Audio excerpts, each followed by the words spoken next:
Assalamualaikum warahmatullahi wabarakatuh. Kali ini dalam kisah Islam akan bercerita tentang renovasi Ka'bah. Ketika Rasulullah SAW berusia 35 tahun, orang-orang Quraisy menggelar renovasi Ka'bah. Hal tersebut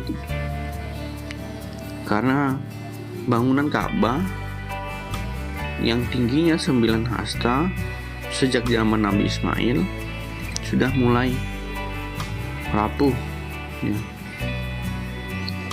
Dinding-dindingnya sudah mulai pecah. Kemudian juga sempat dilanda banjir.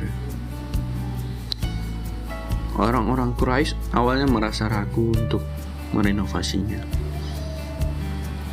Dan kemudian terjadilah kesepakatan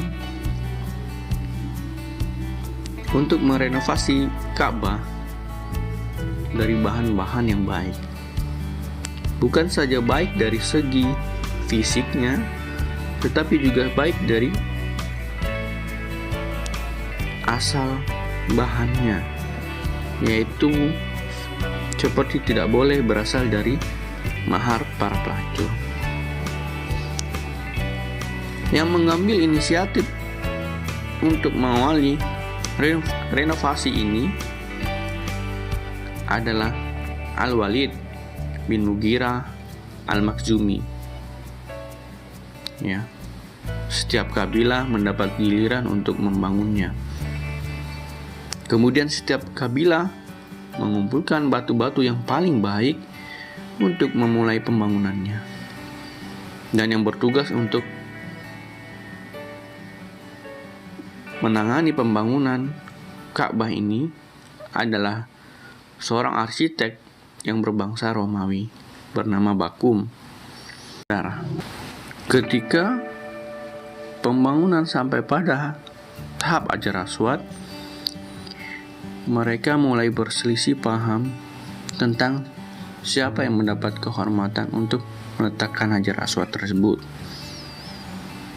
sehingga terjadi perselisihan 4-5 hari yang hampir menjerumus pada pertumpahan darah di tanah suci. Kemudian salah seorang dari mereka, yaitu ayah Umayyah bin Mughirah Al-Makhzumi, memberikan pandangan kepada mereka agar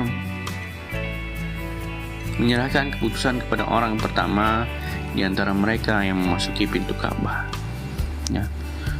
Jadi beliau memberikan pendapat yang berhak untuk meletakkan Hajar Aswad adalah orang yang pertama memasuki pintu Ka'bah.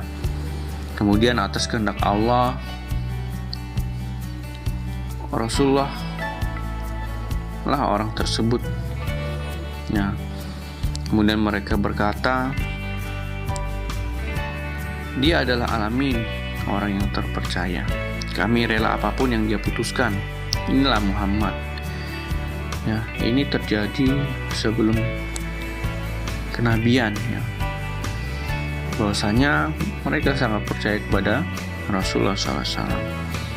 Kemudian setelah mereka berkumpul, Rasulullah SAW memberitahukan apa yang harus dilakukan.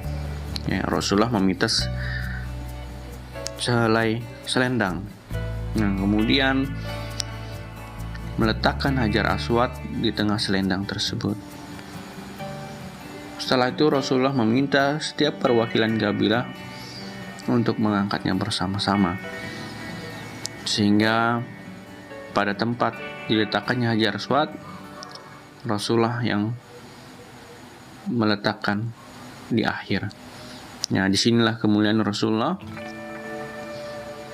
tidak serta-merta mengangkatnya sendirian, tetapi tetap mengajak kabilah-kabilah tadi untuk mendapat kehormatan mengangkatnya bersama.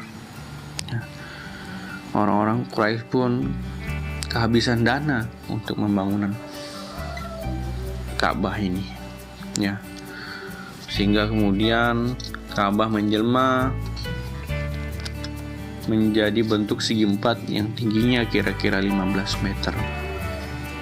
Ya, seperti itu kisah bagaimana dilakukannya renovasi Ka'bah sebelum kenabian. Semoga bermanfaat. Assalamualaikum warahmatullahi wabarakatuh.